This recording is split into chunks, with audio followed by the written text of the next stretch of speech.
Welcome to ELR-Precision. I'm Mario Steele. One of my pet peeves is that it's not always necessarily the most expensive, the fanciest gear that gets you the best that you need. This is again part of buy once, cry once. Know your budget, know your limits, and get what you can afford.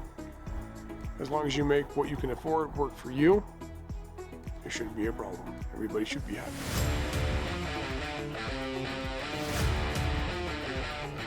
And that brings me to the article in question behind me.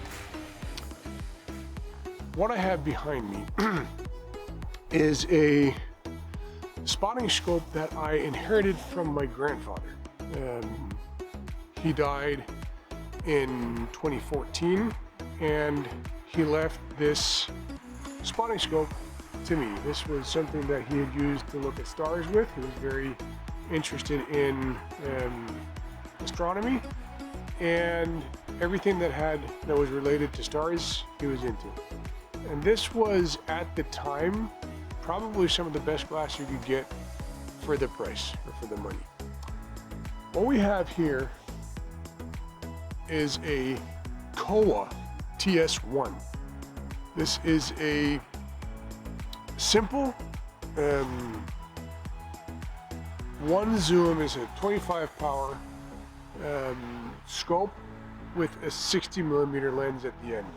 So it's not the biggest glass in the world, but I'm telling you, man, it does collect some light. So let's take a look at it. This does not have a reticle, because it is a birding scope.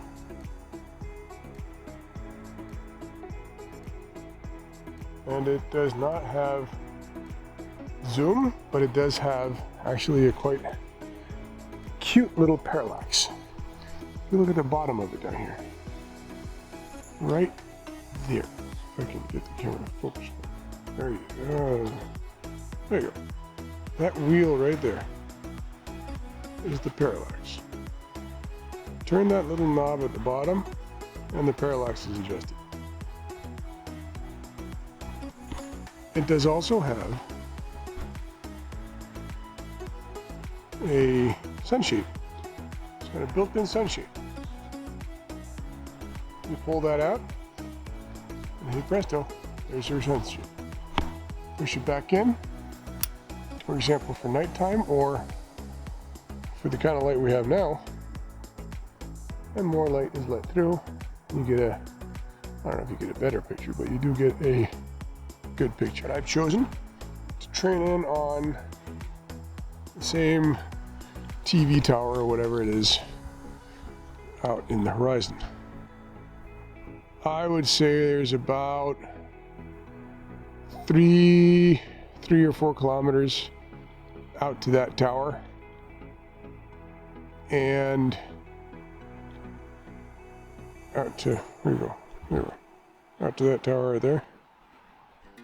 And the KOWA single zoom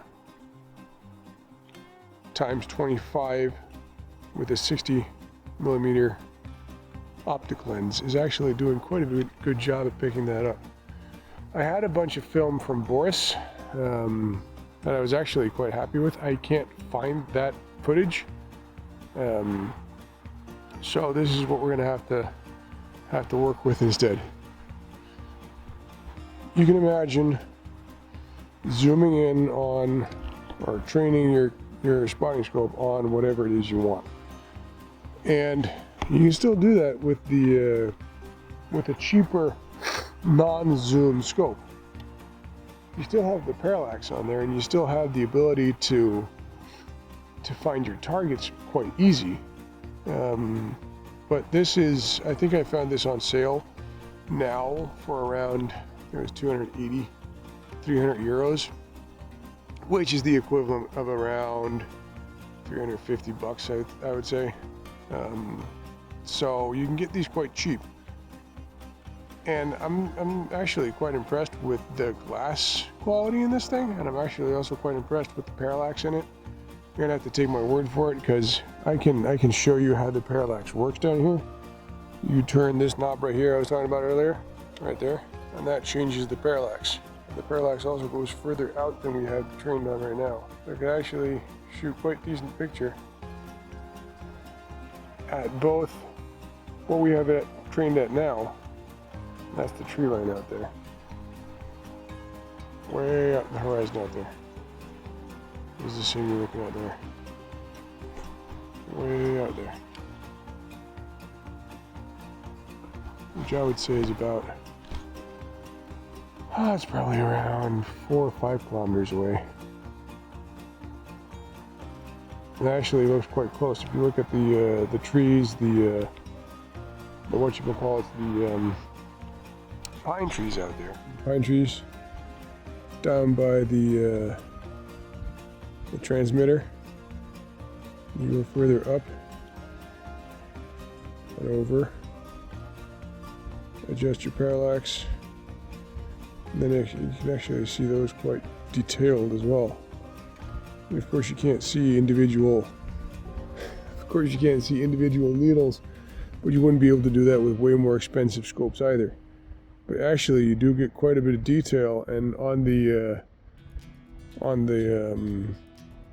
oak trees or beech trees or whatever they are in the background there, you can actually see the individual branches and the individual trees, which is actually quite good, taking into consideration this is a 300-ish euro scope. So, and all I've done to it, this is not standard. I have, this was red. I took that down. I thought it looked cooler in brass. And I painted it OD green. So I kind of personalized it to my liking, and that's made it a little bit more modern to look at, but it's still a scope from probably around the 50s. I'm gonna have to look into that. I'll put that in the description or tell you at the bench. But this is actually doing quite a good job at showing me what it is I want to see. In this instance, a TV tower. Long ways away. All right, so at the bench we have, as we had at the range, and I'm sorry about the little mismatch of the film. I lost some footage. I was corrupted on my, yeah, it doesn't matter. But anyway, here we are with the KOWA TS-1 X25 zoom. It actually says TS1, TS2, and TS3 on here. The reason it does that is because you can take this out and you can actually put a different reticle in here. And I would like to see if I could get hold of one of these, just because I have an experiment I'd like to try. I would like to try and put, or laser etch, I'd like to try and take one of these apart and laser etch onto this lens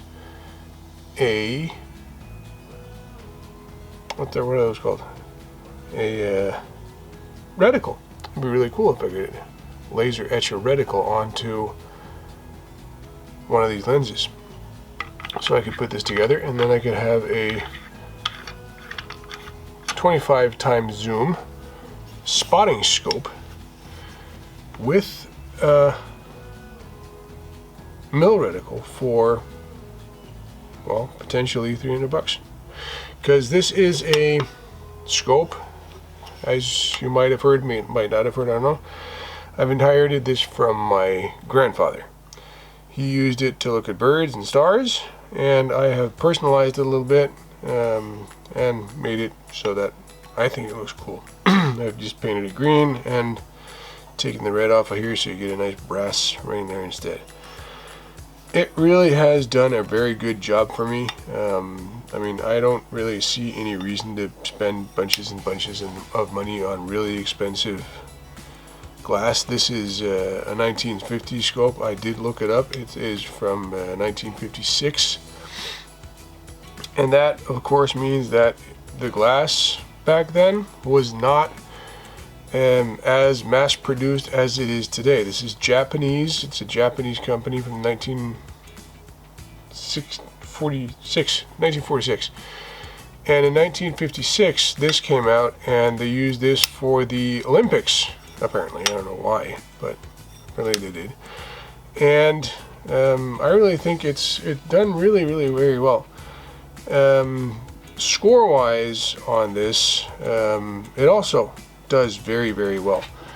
Score-wise, this thing gets a pretty decent average of 7.25 out of 10 possible for the spotting scopes. And illumination, it doesn't have it, so we can't score that, so that's an X. The parallax is a 7 to me. It's a really nice parallax. It really runs very smoothly. I really like it. The only gripe I have about it is that it's too small and is not sticking out far enough. I might be able to modify that. There is a screw here, so I might be able to put something on that's a little bit longer so I have an easier grip on that. I might look into doing that. But that's a 7 to me. The eye relief is a 6. It's actually got quite a good eye relief, and it's easy to find, so that's not what takes it down. What takes it down is that you really have to get in there, so you really have to have your eye very, very close to the ocular to get that eye relief, and that to me could be a lot better if you just have a little bit more play on where you can have your head. So zoom, it doesn't have it, so that's an X, which I've debated with myself back and forth. Should I give it a 0 or should I give it an X?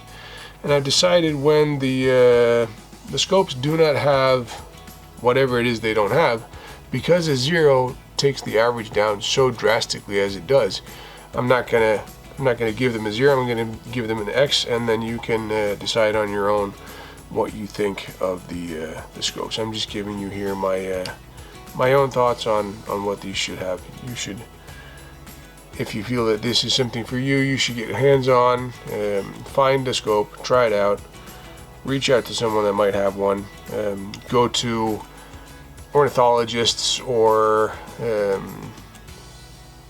yeah, some astronomers or something. They might have something like this lying around. Glass to me is an 8. I was debating with myself if it should be a 9, but I'm gonna leave it at an 8. It really has some very, very good glass. I'm very impressed with the glass in this. Zoom doesn't have it, so that's an X. And overall, I'm also going to score this with an 8 overall. Yeah, it's been a pleasure to work with, and every time I work with it, I think of my grandpop. So I'm not going to let that have any influence on my ratings of it. But it's nice to be able to have something that makes you think of your grandfather. So that's cool. So that leaves us with an average of 7.25, which is not a bad average score for a 72-odd-year-old spotting scope. Many people that are 72 have not fared as good as this, and many people that are 72 have fared better than this, but that's all anthropology, and that's not really my part. But get hands on, try it out for yourselves, and until next time. Oh, right, remember to subscribe. That's what keeps me going, and that's what makes the channel possible, so that I can not rely on 72-year-old gear that I got from my granddad when he passed away 14 years ago, but the newest and the best gear out there. I need to get monetized so that I can buy a bunch of gear, test it out, and let you guys know if it is usable for ELR or not. It comes with a couple of sunshades. That one goes in the back, like so, and this one goes on the front. Of course, it's not sunshades, but it's lens caps. Sunshade is out here. I should actually include that sunshade, if it has a sunshade or not. This one does have a sunshade, which is cool. Built-in sunshade. Scope manufacturers could learn something from that. Most include sunshade nowadays. There we go. that is all for the KOWA TS-1 for now. And this was Ideal Steel with ELR-Precision. Please leave a like and a subscribe if you think you've got something out of this. That's what helps me thrive, and that's kind of the deal. I give you content, you give me subscribes. So, until next time, stay tuned and stay safe.